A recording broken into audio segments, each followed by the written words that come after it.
Hello students. पिछले lecture में हमने प्लेस ऑफ सप्लाई सर्विसेज के बारे में बात करी थी। इन्हीं सर्विसेज में से कुछ और सर्विसेज के बारे में अभी आपको मैं बताऊंगा। ये सब रूल्स सेक्शन 11 के अंतर्गत है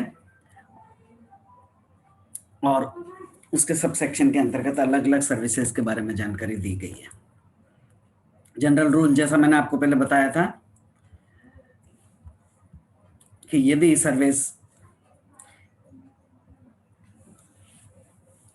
रजिस्टर्ड पर्सन को दी गई है तो लोकेशन ऑफ रजिस्टर्ड पर्सन, जो रजिस्टर्ड पर्सन है जीएसटी के अंतर्गत, उसकी बिजनेस का लोकेशन क्या है वो प्लेस ऑफ सर्विस मानी जाएगी।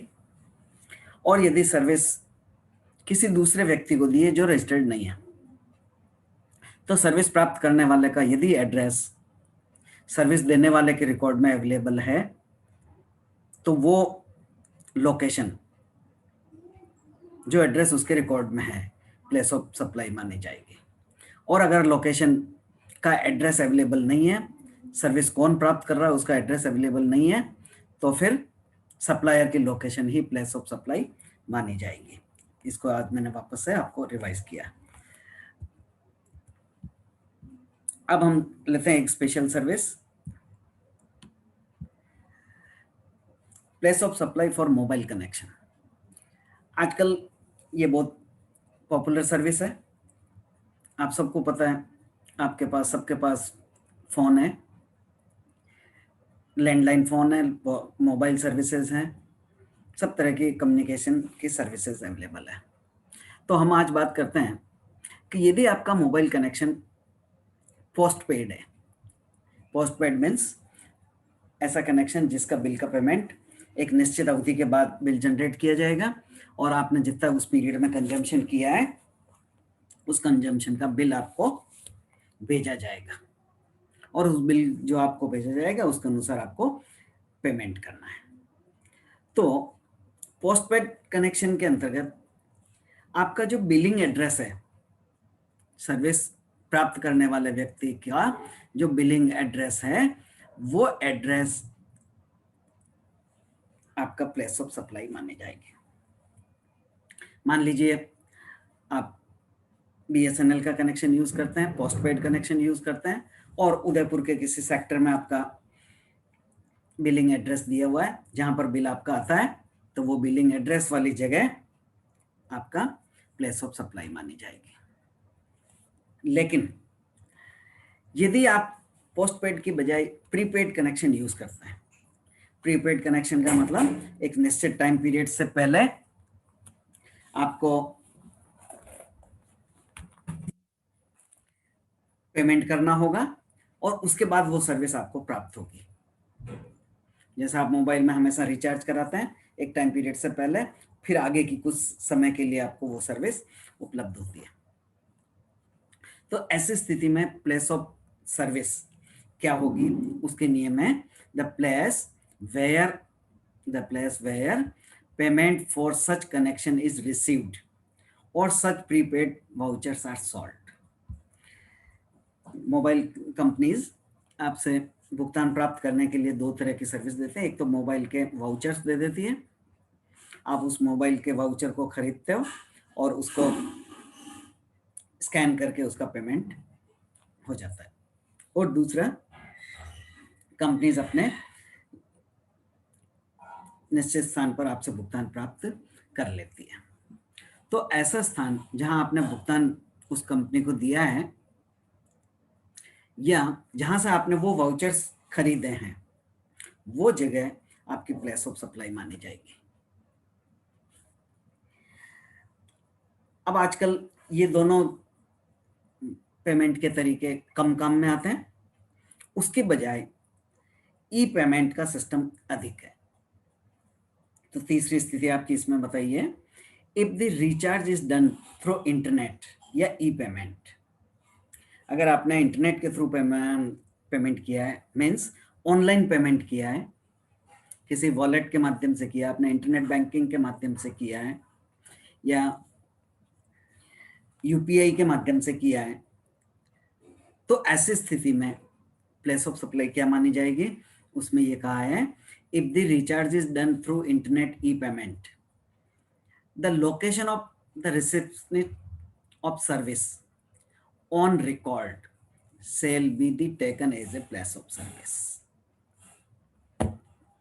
अब आपने पेमेंट इंटरनेट के थ्रू किया है, ऑनलाइन पेमेंट किया है, तो ऐसी स्थिति में आपके कनेक्शन के अनुसार उनके पास जो रिकॉर्ड है उसमें आपका कौन सा एड्रेस दिया हुआ है, location of receptionist of service on record, उनके रिकॉर्ड में आपका स्थान कौन सा है, आपका एड्रेस क्या है, वो प्लेस ऑफ सप्लाई मानी जाएगी।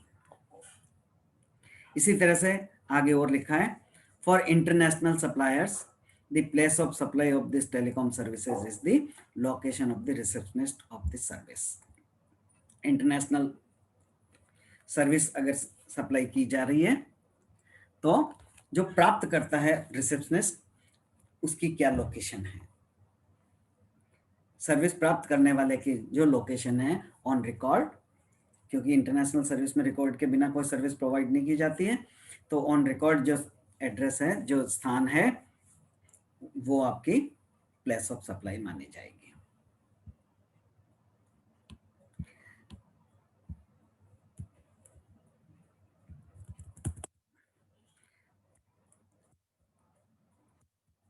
इसी तरह से ये तो अभी मोबाइल की मैंने बात करी, एक लैंडलाइन कनेक्शन के लिए भी आपको बात कर लेते हैं। तो प्लेस ऑफ सप्लाई क्या मानी जाएगी लैंडलाइन कनेक्शन में? जहां पर आपके फिक्स टेलीफोन इंस्टॉल किया जाता है, फाइबर कनेक्शन दिया जाता है, इंटरनेट कनेक्शन दिया जाता है, ब्रॉडबैंड सर्विसेज दी जाती है, जहां फिक्स लाइन आके लगती है, तो जहां पर वो लाइन इंस्टॉल की हुई है वो प्लेस ऑफ सर्विस मानी जाएगी। Next, place of supply in relation to immovable property. अगर कोई इमूवेबल प्रॉपर्टी है जिसको हम एक स्थान से दूसरे स्थान पर नहीं ले जा सकते, अभी ले जाना संभव नहीं है, तो वो कहलाती है इमूवेबल प्रॉपर्टी। और उस इमूवेबल प्रॉपर्टी के लिए अगर किसी ने सर्विस प्रोवाइड की है तो प्लेस ऑफ सर्विस उस सर्विस के लिए क्या मानी जाएगी, उसके संबंध में अभी ये बात बता रहे हैं हम आपको। Where the immovable property is located, place of service क्या होगी? जिस इमूवेबल प्रॉपर्टी के लिए सर्विस दी है वो किस जगह पर है, किस राज्य में स्थित है, वो स्थान प्लेस ऑफ सप्लाई कहलाएगा। और यदि वो इमूवेबल प्रॉपर्टी या प्रॉपर्टियां जिसके लिए हमने सर्विस प्राप्त की है एक से अधिक स्टेट्स में स्थित है, मान लीजिए आपने किसी प्रॉपर्टी के लिए सर्विस प्राप्त की किसी से, एक प्रॉपर्टी राजस्थान में है, एक एमपी में है, एक से ज्यादा स्टेट्स में है, तो फिर प्लेस ऑफ सप्लाई हर एक स्टेट के लिए अलग अलग मानी जाएगी। ये माना जाएगा कि उसने 2 सर्विस दी है, दोनों स्टेट्स के लिए अलग अलग मान ली जाएगी। लेकिन अगर बिलिंग एक साथ हुआ है तो समस्या आएगी कि अमाउंट किस किस जगह का कितना है। Shall be treated as a made in each service, हर एक स्टेट में हमने ये सर्विस प्रोवाइड की है।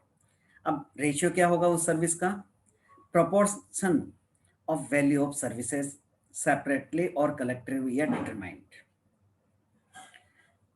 जो सर्विस प्रोवाइड की हुई है उसकी वैल्यू को प्रोपोर्शनेटली बांट दिया जाएगा, या सेपरेटली अगर उन्होंने हर एक सर्विस के लिए अलग, हर एक स्टेट के लिए अलग अलग अमाउंट फिक्स की है तो उसके अनुसार कर लिया जाएगा, या उनकी टर्म्स एंड कंडीशन के अनुसार, एग्रीमेंट के अनुसार, अगर इन्होंने पहले से अलग अलग कर रखा है, रिकॉर्ड में अलग अलग कर रखा है, तो उसी के अनुसार उसकी वैल्यू मान ली जाएगी।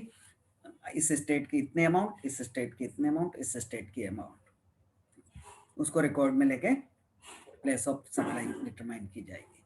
और यदि ऐसे कॉन्ट्रैक्ट के अभाव में, ऐसा कोई कॉन्ट्रैक्ट एग्रीमेंट इन्होंने नहीं किया है कि इस प्रॉपर्टी, इस पोर्शन की प्रॉपर्टी के लिए ये वैल्यू, इसकी ये वैल्यू, इसकी ये वैल्यू नहीं किया है, ऐसा कोई कॉन्ट्रैक्ट नहीं किया या एग्रीमेंट नहीं किया है, तो फिर जो भी रीजनेबल बेसिस होगा उसके अनुसार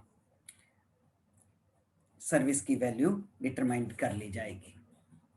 फेयर तरीके से जो वैल्यू जितना पोर्शन जिसका होगा उसके अनुसार ये सप्लाई का प्लेस निर्धारित किया जाएगा और उस प्लेस के अनुसार वैल्यू बांट दी जाएगी। तो ये थे आपकी place of service. Immovable property के बारे में हमने बात करी, टेलीकॉम सर्विसेज के बारे में बात करी, ट्रांसपोर्टेशन सर्विसेज के बात करी, कुछ और सर्विसेज होगी फिर हम उसको नेक्स्ट में आपसे बात करेंगे। Thank you.